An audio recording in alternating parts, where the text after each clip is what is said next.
안녕하세요 여러분, 반반한 아임반 차차입니다. 이번에 사이버 트럭이 미국에 출시한 지 1년 9개월 만에 한국으로 상륙을 하게 되었습니다. 그러면서 굉장히 많은 매체와 또 많이 궁금해 하시는 분들이 많아가지고 제가 오늘은 이 사이버 트럭을 미국 홈페이지랑 한국 홈페이지랑 좀 비교를 해보고 한국에서 사이버 트럭을 운영하기에는 좀 어떨지 이런 거를 대략 한번 알아와가지고 정리를 한번 해봤습니다. 사실 저는 사이버 트럭을 처음 봤을 때 여러분 혹시 그 백투더퓨처에 나오는 드로리안 차량 아시나요? 저는 사실 그 차량을 처음 봤을 때 굉장히 미래지향적인 느낌도 많이 받았고 게다가 이 외판 자체가 이게 스테인리스 스틸로 이루어져 있기 때문에 굉장히 미래지향적이고 신기한 느낌을 받았는데 그 느낌을 사이버 트럭에서 한번 또 받은 것 같아요. 게다가 이게 스테인리스로 나와 있기 때문에 색깔을 따로 정할 수가 없어요. 그래서 이번에 국내 가격과 혜택 그리고 어떻게 사는 게 좀 합리적인지 한번 알아보도록 하겠습니다. 우선은 처음에 이게 미국에서 나왔을 때는 롱레인지 그리고 AWD 그리고 사이버 비스트 이렇게 3개의 트림이 나왔습니다. 우선 미국 출시 가격보다 굉장히 비싸져서 한국에서 반응이 굉장히 냉담했던 걸로 기억이 납니다. 일단은 싱글 모터 트림은 아예 없어졌어요. 롱레인지라는 트림은 아예 없어졌기 때문에 1억 언더의 선택지는 아예 없어져 버린 격이 되는 건데요. 그것뿐만이 아니라 AWD 가격이 어떻게 나왔냐면 1억 4,500만 원에 나왔단 말이에요. 이게 미국 출시 가격이 1억 700만 원 정도예요.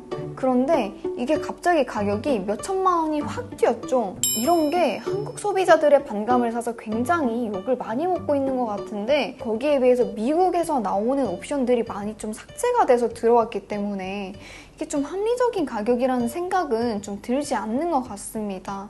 납득이 될 만한 이유가 없어서 이게 제가 이렇게 막 알아보다가 이유를 모르겠어가지고 멘붕이 왔어요. 보조금 같은 거 이렇게 좀 받을 수 있는데 그런 것도 아예 없다 그러고 1억 언더로 롱레인지 들여온다거나 그랬으면 좀 달라졌을 수도 있는데 배짱 창사가 아닐까라는 생각이 드는 것 같아요. 이렇게 너무 비싸진 가격에 좀 후덜덜한데 사이버 비스트 같은 경우에는 이제 미국에서 1억 5천 정도 했었단 말이에요. 사이버 비스트는 근데 거기에 비해서 엄청 또 비싸지진 않았어요. 대략 한 1,000만 원 정도 높아진 1억 6천만 원 정도 됩니다. 이 정도 가격 갭 차이가 나는 거면은 그냥 사이버 비스트를 사라 라고 강요를 하는 게 아닐까라는 생각이 좀 듭니다. 그리고 이제 듀얼 모터 AWD와 트라이 모터가 들어간 사이버 비스트 한번 비교를 해보도록 하겠습니다. AWD 같은 경우에는 듀얼 모터가 들어가요. 모터가 2개가 들어가고 이 사이버 비스트 같은 경우에 트라이 모터 3개의 모터가 들어가는데 배터리 용량은 똑같아요. 123kW가 들어가는데 아무래도 모터 하나가 더 들어갔다 보니까 일반 AWD 같은 경우에는 500마력 정도 나와 있는데 이게 사이버 비스트 같은 경우에는 845마력으로 300마력 이상 높아진 격인데 이게 주행 가는 거리도 차이가 납니다. 아무래도 주행 가는 거리 같은 경우에는 이 AWD는 520km가 가는데요. 이 사이버 비스트는 아무래도 성능이 압도적으로 몰빵한 그런 차량이다 보니까 이렇게 496km로 조금 줄어든 모습입니다. 그래도 이렇게 압도적인 성능을 뽐내는 데 비해서 이게 몇십 킬로 차이 안 나는 거면은 타협을 좀 해볼 수는 있을 것 같다라는 생각은 조금 드는 것 같아요. 그리고 뭐 이제 견인력 같은 경우에도 똑같습니다. 4,990km까지 견인을 할 수 있고 이 제로백에서 차이가 조금 갭이 크게 나는데 이 AWD 같은 경우에는 4.3초가 나오거든요. 제로백까지 4.3초라고 해도 이거는 굉장히 빠른 거예요. 왜냐면 제가 알기로 이 박스터 4.0 GTS가 4.1초대로 알고 있는데 거기서 0.2초 차이 나는 거라면 이 두 차량의 크기 차이가 얼만데 지금 그 정도로 빠른 거라는데 정말 어마어마한 것 같습니다. 이 사이버 비스트 같은 경우에는 제로백이 2.7초입니다. 모델 S 플레드 뭐 슈퍼카 뭐 이 정도 급이 돼야지만 이 정도로 들어오는 건데, 그리고 최대 적재량 같은 경우에도 조금의 차이가 있습니다. 998kg인데 이게 사이버 비스트 같은 경우에는 907kg입니다. 그 외에도 이제 뭐 좀 다른 게 없나라고 살펴봤는데, 사이버 비스트는 기계식 전륜 및 가상 차동 잠금 장치 뭐 이런 식으로 조금 다른 뭐 이런 게 있고, 그 외에는 뭐 이제 사이버 비스트 캐빈 그래픽이 적용된 프리미엄 인테리어 뭐 이 정도 들어가고, 그 외 나머지는 거의 뭐 비슷비슷한 것 같습니다. 한국에 들어온 트림으로만 이렇게 비교를 해봤는데, 자 그러면 혜택은 어떻게 될까? 전기차 보조금은 받을 수 있는 건가? 이런 부분에 대해서 한번 알아볼 텐데, 이 사이버 트럭 같은 경우에는 승용차가 아닙니다. 이거는 화물차로 분류가 되기 때문에 화물차 세제 혜택만 좀 받을 수 있는데요. 이제 차량 가액 5% 취득세, 그리고 영업용으로 빠질 경우 2% 취득세, 그리고 법인, 개인 사업자는 이제 10% 부가세 환급 정도가 가능하고, 그 외 나머지 뭐 보조금이나 뭐 이런 거는 아예 없다고 보면 될 것 같아요.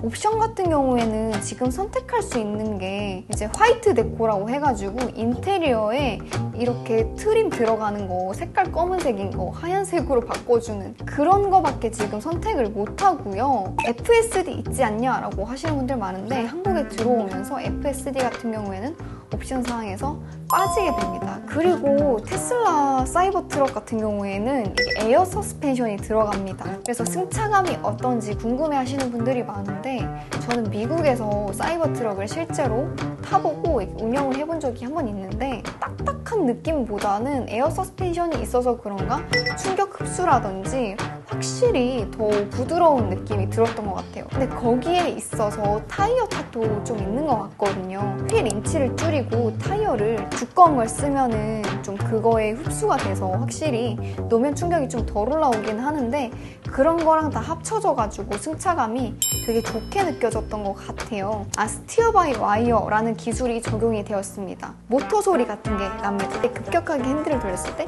휙! 이런 소리가 나요, 진짜로. 핸들이 돌아가는 폭도 좁고.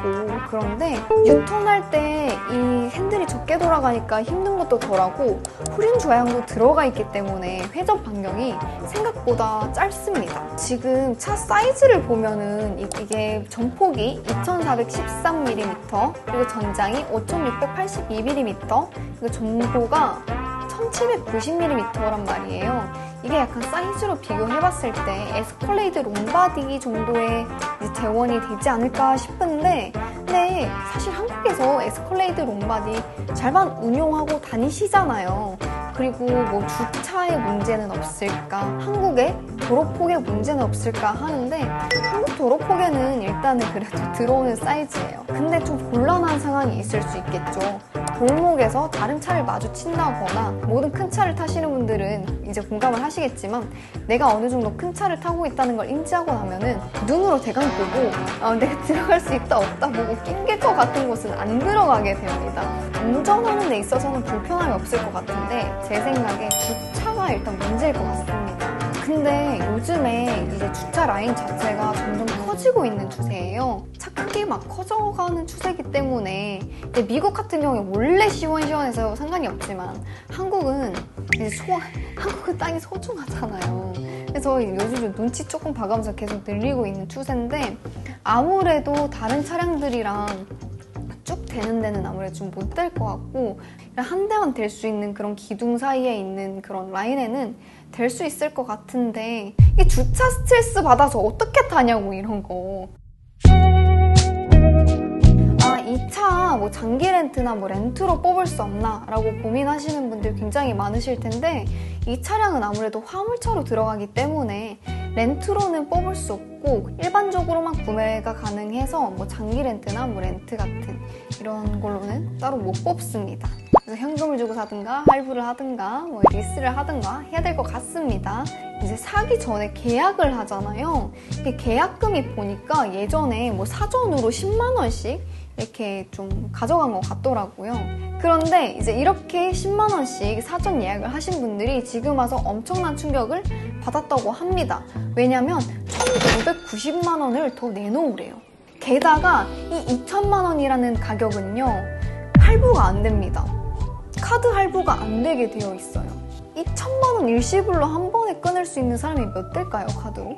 자, 이렇게 해가지고 한국에 들어오는 사이버 트럭에 대한 거를 좀 탐구 생활을 한번 해봤습니다. 이 사이버 트럭이 실제로 한국에 나와서 도로에 돌아다닌다, 정식 출고차가 생긴다, 그러면은 만약 섭외가 가능하다면 그 차량을 섭외해와서 리뷰도 한번 해봤으면 좋겠는데요. 솔직하게 말하자면 한국에서 탈 만한 차는 아니지만 그래도 한국에 들어온다고 하니까 굉장히 관심이 많이 갔는데, 여러분들도 한국에 이런 신기한 차가 들어온다고 하니 많은 관심을 가져주시고 또 사이버 트럭에 대한 생각이 어떠신지 댓글로 남겨주세요. 사이버 트럭만큼 미래지향적인 게 아인반에도 있습니다. 그것은 바로 심포라 방향제인데요. 이 이름 자체가 심포라, 얼마나 감미롭습니까? 여러분들이 댓글을 써주시면 그 중에 한 분을 뽑아서 심포라 방향제를 보내드리도록 하겠습니다. 구독, 좋아요, 댓글, 알람 설정 한 번씩 해주시길 바랍니다. 그러면 오늘도 뻔뻔한 아인반이었습니다, 여러분. 바이바이.